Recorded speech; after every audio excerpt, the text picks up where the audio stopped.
आज हम BRV और DFS के ग्लोरी 580 का एक कंपैरिजन करेंगे। एक छोटा सा कंपैरिजन होगा। डिटेल के लिए आप इनकी अपनी अपनी वीडियोस भी जाके देख सकते हैं, दोनों लिंक इन द डिस्क्रिप्शन में दे दूंगा। तो हम अभी इस वीडियो के लिए फ़िलहाल जो मेजर डिफरेंसेस हैं ना दोनों में, उनके ऊपर फोकस करेंगे ताकि टू कीप इट कंसाइज। तो सबसे पहले अगर हम प्राइस की बात करें तो BRV जो है ये आपकी 31 से 34 के बीच में है, which is quite expensive for a car like this.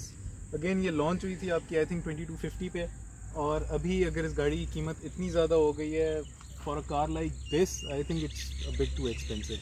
उसके अलावा अगर इधर आया जाए, ये गाड़ी लास्ट ईयर नवंबर में, क्योंकि ये मेरी अपनी गाड़ी है, ये लास्ट ईयर नवंबर में 3650 की बुक कराई थी, मगर अभी इसकी बुकिंग फ़िलहाल 40 ही चल रही है।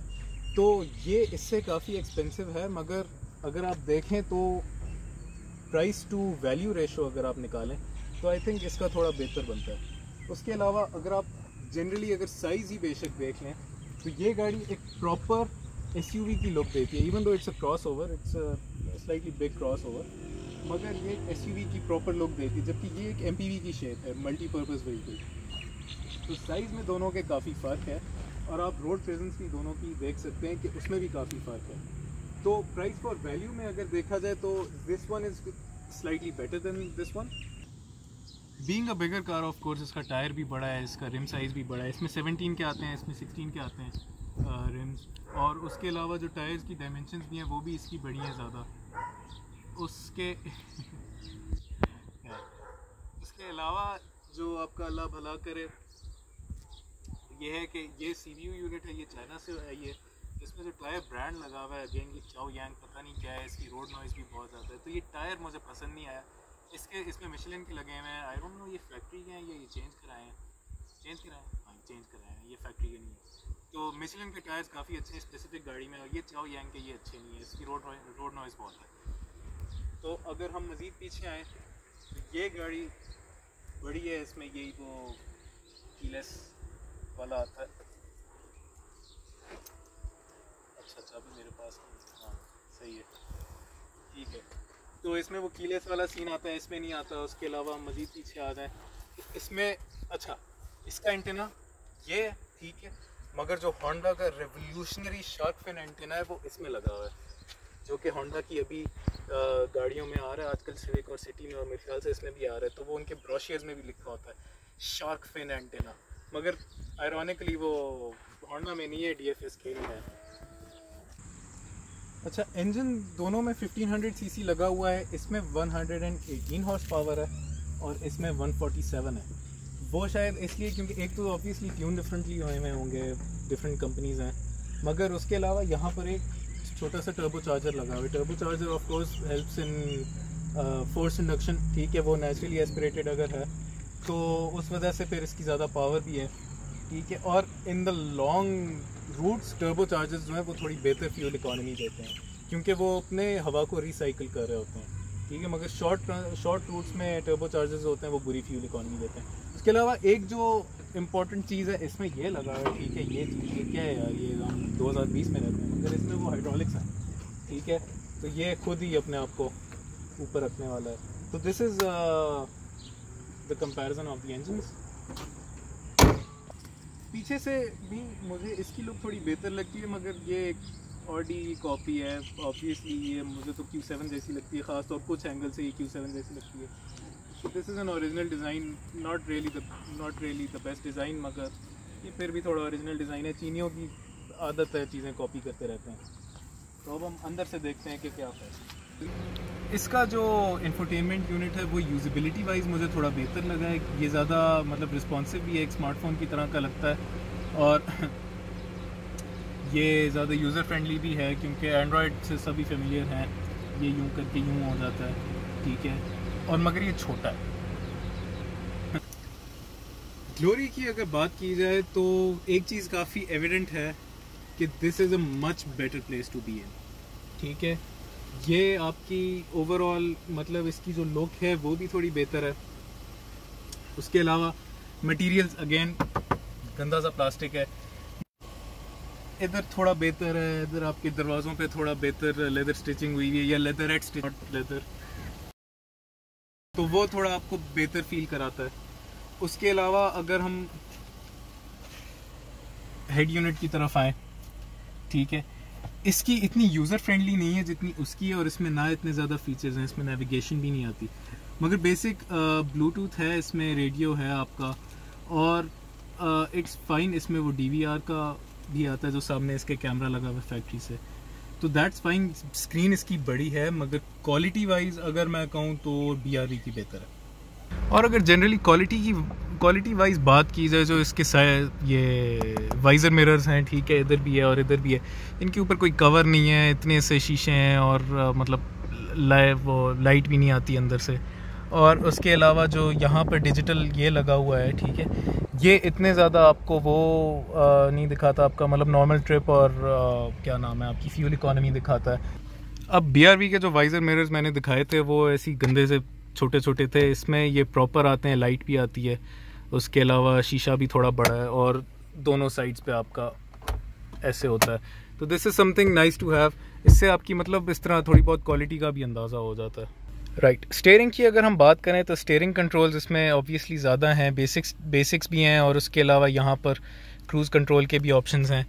अंदर अगर हम जाएं तो लुक मुझे BRV की बेहतर लगी है, ये थोड़ी चीप चाइनीज़ लुक आती है, मगर फीचर्स इसमें थोड़े ज़्यादा हैं। अगेन गंदी रेजोल्यूशन की स्क्रीन है, मगर इसमें चूंकि वो देखें दरवाज़ा भी आपका बता रही है, और फिर स्पीड हो गई, टायर प्रेशर मॉनिटर हो गया, फ्यूल कंजम्पशन जो कि इसकी बहुत ज़्यादा आ रही है, और माइलेज हो गई आपकी, रेंज हो गई, इसके अलावा इस तरह की चीज़ें आपकी आ जाती हैं। BRV में ये सब कुछ नहीं आता।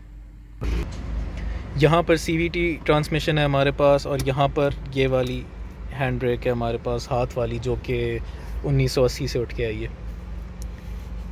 अच्छा, इसमें 1980 वाली हैंड ब्रेक नहीं है, इसमें ई ब्रेक आती है, जो कि आजकल के जदीद दौर की टेक्नोलॉजी है इसमें आती है। इसके अलावा इसमें सनरूफ भी है, जो कि उसमें नहीं आती, विच इज़ फाइन। BRV का जो प्राइस पॉइंट है, I am fine with not having a sunroof over there. Transmission इसमें भी CVT है, मगर इसमें वो CVT को वो 6 हिस्सों में डिवाइड किया हुआ है, जिसको 6 स्पीड CVT कहते हैं। असली गियर नहीं है, डजंट रियली एग्जिस्ट, मगर वो आपको फील ऐसी देती है कि आप 6 गियर लगा रहे हैं, और इसमें वो मैनुअल वाला है, और स्नो मोड वगैरह है, और सब कुछ। तो it's a fine thing to have. इसमें भी ऑटोमेटिक क्लाइमेट कंट्रोल नहीं है, ऑटोमेटिक क्लाइमेट कंट्रोल इसमें भी नहीं है। BRV में ये चीज़ इतनी बेशक फील नहीं होती, क्योंकि वो थोड़ी सस्ती है, मगर ये गाड़ी चूंकि एक्सपेंसिव भी है, इसमें ऑटोमेटिक क्लाइमेट कंट्रोल होना चाहिए। पीछे की अगर बात की जाए तो हमारे पास इंडिपेंडेंट क्लाइमेट कंट्रोल बेशक नहीं है, मगर AC डक्ट्स आते हैं हमारे पास, जो कि एक बड़ी गाड़ी में यूज़फुल होता है। इसके अलावा कोई ऐसा कुछ है नहीं इधर बताने के लिए, ना हम इवन आर्म रेस्ट नहीं है हमारे पास, ठीक है। सीट्स आर फाइन, हम इनको रिक्लाइन भी कर सकते हैं और सब कुछ, ठीक है। इसके अलावा मटेरियल्स अगेन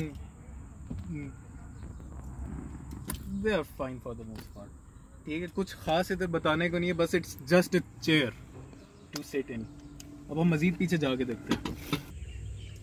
पीछे से this is a better place than a BRV, ठीक है। आपकी हेडलाइनिंग भी ठीक है, आपकी सीटें भी, इधर आर्म रेस्ट भी है, कप होल्डर्स भी हैं आपके पास, ये तो खैर उसमें भी है, मगर आपके पास चार्जिंग सॉकेट भी है इधर, जो कि ये बहुत अच्छी बात है। उसके अलावा सीट्स जो हैं जनरली मुझे इसकी बेहतर लगी हैं BRV से, और जो लेदर भी इसमें मटेरियल यूज़ हुआ है वो भी उससे काफ़ी बेहतर है।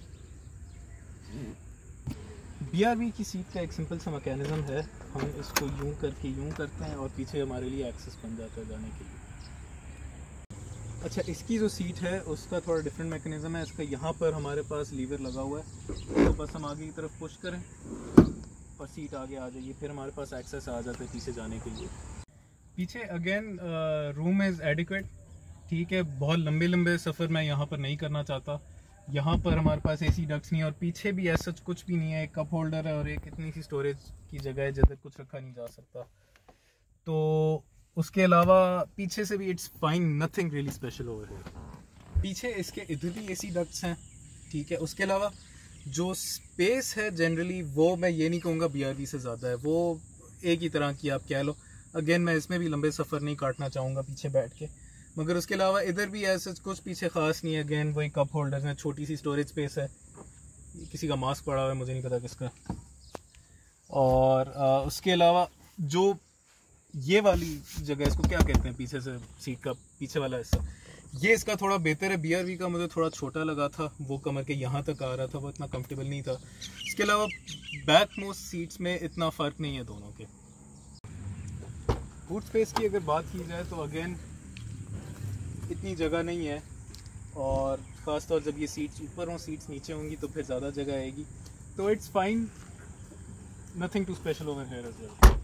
पीछे से इसमें पार्किंग सेंसर्स भी हैं, और अगर हम इसका बूट देखें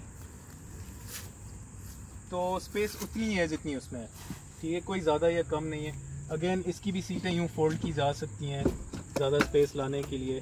तो बूट स्पेस अगर देखी जाए तो दोनों की मुझे नहीं लगता इतना ज़्यादा फ़र्क होगा दोनों में कि कोई डिफरेंस बने। तो ये इन दोनों के बीच में एक छोटा सा कंपैरिजन था। ऑब्वियसली ऑब्जेक्टिवली अगर हम बात करें तो ये गाड़ी बेहतर है, ठीक है, इन एवरी एस्पेक्ट। बेशक इसकी प्राइस भी थोड़ी ज़्यादा है, तो वैल्यू फॉर मनी भी अगर देखा जाए तो ये बेहतर है। मगर अगर ऑब्वियसली बीइंग अ पाकिस्तानी आप हर चीज़ इन माइंड रखोगे। इस गाड़ी की अभी तक बुकिंग्स भी बंद हैं, इसके प्लांट्स बंद हुए हैं due to corona and all that. It's a new company, it's a new entrant and all that. Honda एक एस्टैब्लिश ब्रांड है पाकिस्तान में, ठीक है, इनके dealerships network all over Pakistan, इनके आपको पार्ट्स मिल जाएंगे, हर मैकेनिक इनको जानता है और सब कुछ। तो उस वजह से this might be a better option for you अगर आप ज़्यादा प्रैक्टिकल हो रहे हैं, ठीक है।